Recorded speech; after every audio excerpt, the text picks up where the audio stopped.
I still can't even access the service how I need to. Imagine somebody who's having like crisis. Yeah. It's bad. There's this study, several studies been done over the years of this, but this specific one I want to point out, um, from America's Warrior Partnership, Operation Deep Dive. Um, the conclusion of it all, about 24 former service members per day die by suicide. So this is determined by coroner or a medical examiner. Okay. Um, Compared to 2014, 2018, that number was 17, which is still wow per day. You heard me that part when I said that, right? Mm-hmm. Per day. Um, so they, a former service member, FSM, we talking about one suicide and self-injury mortality study encompassing 8 states and 5 years of data, corroborated by the DoD. Okay. It indicates that FSMs, former service members, take their own lives each year at a rate 2.4 times the national average. It is absurd. So we also know that the homeless population That too. is disproportionately populated by veterans. Yeah. They've in their studies they also find that people that have served in the military tend to, and so this is people that serve like, and this they specifically defining to be scientifically accurate, is that when you serve the short time in the military, apparently, that you're more likely to commit suicide. When you serve a You're more short like, time, yeah. So like I don't understand. folks that have Like, served for like 10, 15, 20 years are, yes, they're still falling into this demographic of people that they still have a certain percentage of them that commit suicide. But like if you only serve for like 3 years or 5 years, they're higher in terms of level of um committing suicide amongst the general service member population. why Here's a is that? couple. Here's a couple. They have some theories, uh, Okay. but here's a couple that was pointed out. Um, don't necessarily have the data yet, but some theories. One of which is what tends to happen. Um, here's one thing that happens. Some guys in the military get disciplinary actions against them. You get disciplinary actions against you, that could be cause for separation from the service. Okay. A lot of people that joined the service didn't have a lot of, I've served with them. Oh, They didn't they have a have. lot of else going on with Yeah, for they have a them. lot of options. Yeah. They Yeah. needed the military to really like stabilize them, to really give Mm. them some financial independence, to really get them away from their family that they wanted to get away from. Mm. You know what I mean? That they grew up with, you know, they're young, 16, 17, they were being really like, um, maybe they grew up in an abusive environment or something like that. Mm. So this would escape. But like, because they're, and so here's another part of the theory is that because they're already traumatized coming into the military, they're coming in broken people Mm. into a military that's not really good at helping people become whole Mm. as they carry out the duty of enforcing military combat and justice around the world, and being like the world police that we are. Mm. So you have a broken person going to a broken system and then getting that system that at least provided some structure, at least three, was it three hot meals, three hots in the cot, right? Mm. Mm. You got food, you got a place to you got discipline, you got clothes, you don't got the added pressures of whatever social anxiety that you may have in the normal community, because you have this system that you're in, and now that system is like, no, you don't belong here either. Mm. I could see like getting your career cut Mm. off short, it can like be that extra weight on. So like they have theories. These are the theories that they have. Interesting. I can see how they could. But this specific study, about how what the suicide rate is among this thing, they couch it as one death is too many. But what are y'all doing about it? All these studies, they have so many studies that have been going on for years saying the same thing. And so let me I'm gonna jump back into this book. Why is this a challenge for me? Because I've been trying myself. I said this before too, but I'm reiterating. I've been trying to navigate this stupid system. I'm an advocate for therapy, even outside the military, for everybody out there. It's the sound of my voice, especially men. Go work that shit out. The more you work that shit out, that's one less fucking mass shooting that happens. Again, not to say that people with mental health issues are automatically mass shooters, but that's one less woman that gets harassed. That's one less road rage incident. That's one less child that you're raising that gets beat because you're angry.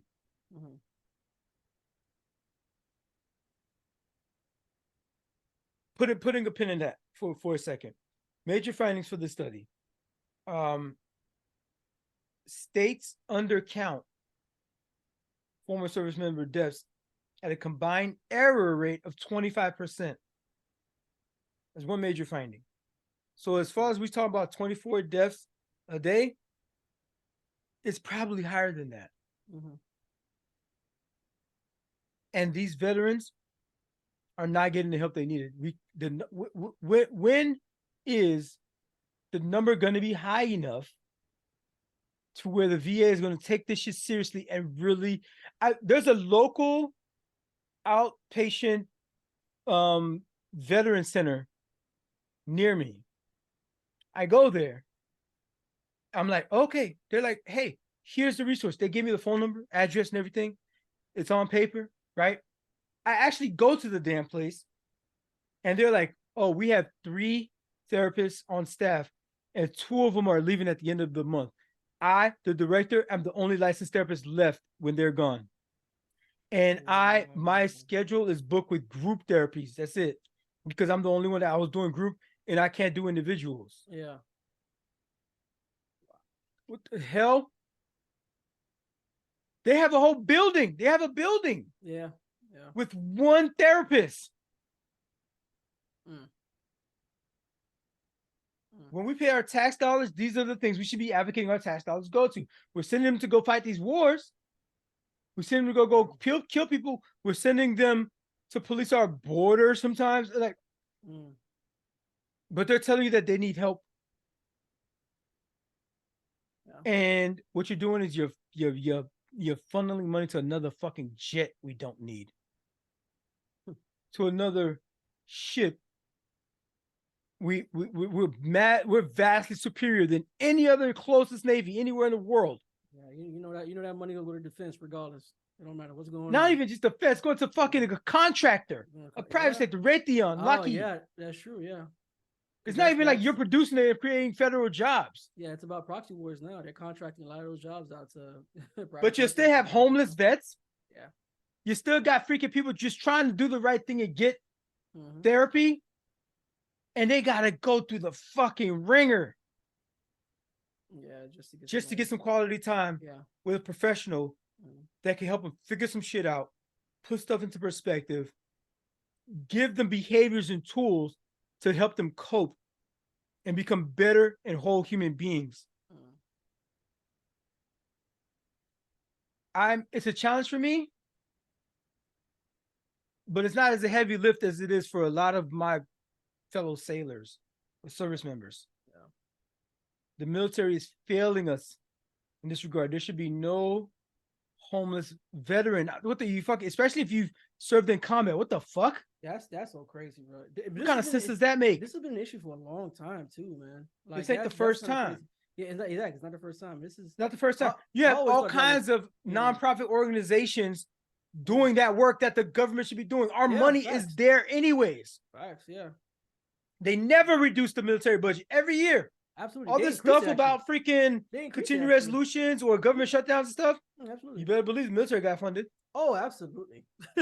Absolutely. Bullshit. Yeah, DOD never listen, they never that they ain't never see a bad day when it came to that check. Not the last 30, 40, 50 years. Like not at all, bro. Absolutely not. The one thing that couple things they gave some recommendations on if you ain't gonna do, I mean, if you want to try to help these numbers out, there's some things you're not gonna do it, but here's what the science says, right? At least according to this study. First of all, this must begin at the community level by holistically focusing on housing, meaningful employment, financial security, relationships, purpose, giving people purpose, physical health, and mental well-being. Solely focusing, this is what the military has been doing, solely focusing on the mechanism of death does not address the root cause of suicide. They focus on, we got all kinds of training on drinking and alcohol dependency. We got all kinds of training on gun use and gun ownership responsibility. We have all kinds of shit on insider threat, all that kind of stuff. When it's like, we don't even have, can we address a thing first before it even has to get to all that bullshit? Get people the mental health that there was no such thing as going to see a counselor when I was actively serving. Everybody was scared to do that shit because we thought that shit was gonna be on our record. Oh, I heard about that. If it's on our record, I talked to a Marine that told me that one time. If it's gonna be on the record, that's one less deployment we could do. Yeah. If that's one less deployment, that's one, because we get bonuses for stuff like that. We get high pay. We get freaking our house, our wherever we're renting our housing paid for. Yeah, I get per diems and all that too. Per diem. Yeah. My first house I bought because the money I saved off of per diem, really. Yeah, big fact. I was able to put a down payment down.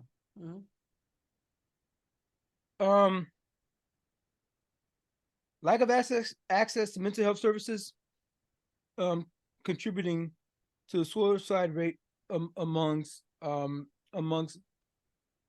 veterans is the number one reason. A lot of veterans, specifically talking about people who have done their time, they served, regardless of not if they were honorably or otherwise discharged.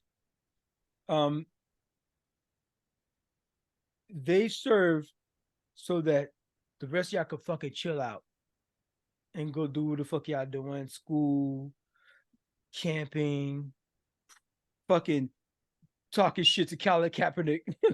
You know, yeah. They serve so you can do all that. They serve so Kaepernick could take that knee. They serve to keep it over there so we don't have to fight the war over here. You heard that before? Yeah. We fight them over there so we don't have to fight them over here. All that shit, all them slogans, don't tread on me kind of shit. Tommy Tupperville, for you to be able to do all that bullshit. That guy again. So you could do that to sustain this democracy, to help sustain this democracy. As imperfect as it may be, these are actual human beings that are in these trenches.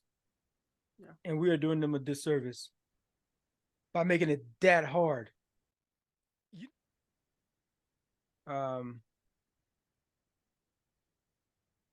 So yeah, it's a challenge. What you got? Yeah. It's not as dark as that, or as hopeless as that. but I mean, I'm still working on it though, because yeah, I actually just went through like a boot camp for sleep therapy, because I've also been diagnosed with insomnia. Yeah, and that shit is, it really kind of really been helping. Changed. It's really been helping you a little bit. Yeah, it's been helping me like crazy. Yeah. So that's dope. if you put in the service, right, it helped. Like my life is kind of, you know what, I don't know if it's too early for me to say this, but I think it's changed my life. That little bit alone, it's gotten so many other like ripple effects already and that was an 8-week program, Mm. and it's already had so much ripple effects in my life. Bro, Just so I can get some sleep properly. Consistent quality sleep, bro, can make all the difference. That's a fact. That's what a little bit of investment. They've invested in that program. That's it. In the insomnia program. They invested in it. And I can tell you already, it works. Yeah. And again, consistent quality sleep makes all the difference. And using those same terms, consistency and quality. My challenge is finding new hobbies that I can be consistently doing and and spend quality time. That's worth the time. Yeah. that will provide more quality into my life as far as like actually having something that I can maximize my day with. Right? Do you think you have the bandwidth for? You know what? That's a very good question. I thought I was actually on my guitar earlier today. And just like practicing and just kind of like following like this tutorial that I have with Fender or whatever, an hour and a half passed by like that. And I started thinking to myself, like, yo, do I have the time to because what they say is like, you do 30 minutes a day, you good, right? But like I realized just in like troubleshooting things that I was doing wrong, it took me like an hour and a half, like just on his guitar. But that's a lesson in and of itself too. It is. Because as you improve, you start to like kind of diagnose like the areas that you struggle in, and you kind of can address those things more quickly and in a more succinct way. So that time will like shrink as far as that goes. And your troubleshooting skills will get better, obviously. But I just find it interesting. And if you haven't guessed by now, my challenge is finding new hobbies, right? The guitar isn't a new hobby, but a new hobby would be, I talked about it before, it's getting a keyboard, right? So I will be getting that pretty soon because I do want to learn the keys as well. But I also wanted to specifically point this out though. So when I say finding new hobbies, not just new hobbies that I'm already familiar with, but new hobbies that I normally would not have even thought about doing. Like for example, rock climbing. Rock climbing is not something that I ever thought about doing. But I kind of want to get into it. You talking about like outside though? Not outside. Not outside. Oh, hey. I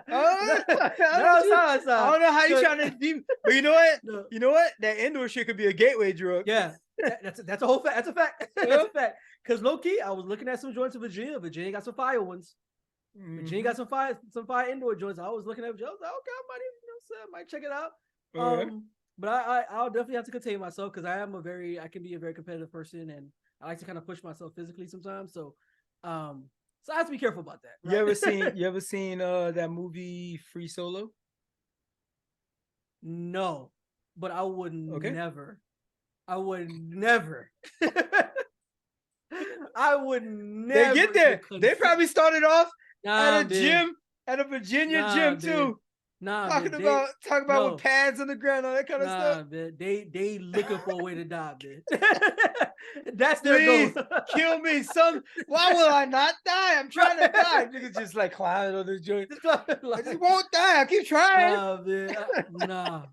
Nah, man. That's a whole different level. That's a whole different level. That's man. I'm good.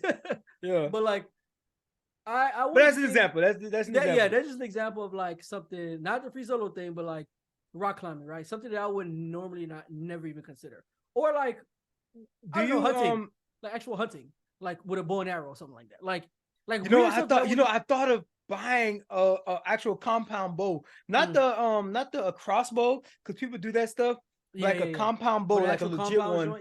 But like my property, I feel like I could like make it work, but like I don't have the distance. I wouldn't practice. Them HOA folks will be like, they be on my ass for everything, dog. They gonna be on you like Hunger Games, man. Like, yeah, but I'm be like, I volunteer as tribute. No, I can't. I can't. No, this not the HOA don't work like that. No, they're not gonna. But a compound bow sounds interesting. It would be kind of dope to do that. I know people go turkey hunting with the exactly like that, and that's something that I would like to do at some point. Like, hey, I want to go turkey hunting. But I mean, turkeys can be very aggressive, so I'll be careful about it. Because they do be chasing people around. But like something that I normally would not ever have even like considered doing. You know what I'm saying? Like something like that. I think a challenge for me is to like actually make my mind up about something specifically that is like out of my comfort zone that I could ultimately make a hobby. So there's Right? no other thing that like you feel like you already were that you were not just like an idea, but like something that you maybe done once or twice that you keep saying to yourself, I'm going to do this again, I'm going to do this again, but that you just keep failing through it. Because this could be a chance for you like solidly commit to that thing. Yeah. The keyboard thing is a good example, right? But like, what else? Like maybe something outside the house, something that requires you to like go, and actively participate in this thing. That's a good question because I was gonna say the keyboard thing. That was gonna be the first thing. That's the first thing in my mind when you were asking that. So I know for me, I'll give you an example. For me, is ahead. the the volunteering at the animal shelter. At the dog shelter. Yeah, that's kind of the animal shelter. dope, it's not just dogs, but well, animal shelter. Yeah, that's the most important thing there is probably the dogs. But, probably yeah. I don't. But I don't, yeah, I the don't animal disagree shelter, with like Yeah. making time for that, put it on the schedule. You know what I mean? Getting the training to be able to handle the different animals, like it's something that I had interested in doing anyways. But like at some point, I had to like commit to like actually go and do the hours kind of thing. So is there anything like you may have like done once or twice or been thinking about that, like you could like because something like rock climbing, like the example you gave, if you've never really done it before, Yeah. you know what I mean, as in like something that was like an activity for yourself, it hit a little different versus something that you already kind of organically lean towards anyways. Yeah. You know what actually comes to mind now that you described it that way? Working on cars. Actually, it's actually something that like actually building work on cars no more. Yeah, I know, but like it's but like actually it's kind of you know why I thought about that, because like I low-key have had conversations with my colleague who's like he's a Mazda enthusiast. Like this guy, he loves he actually races Mazdas and everything. Like he actually builds like legit engine blocks. Like this is what he does for real. Like he knows cars ins and out. And I'll have conversations with him and just ask him certain questions about, just things. He'll talk about some stuff, and I'll ask him a question like, hey, what is this? What is this responsible for or whatever? And he'll go to a whole diatribe of like different things or whatever. And I'm thinking to myself, I'm like, yo. So the catalytic converter is being stolen by all the cars. Here's why the catalytic converter is important. Yeah. Right. So like he's really like that. Like there's nothing about cars that he doesn't know. Like, and it kind of made me, it kind of intrigued me about it. Like I think it would be dope to like build an actual engine.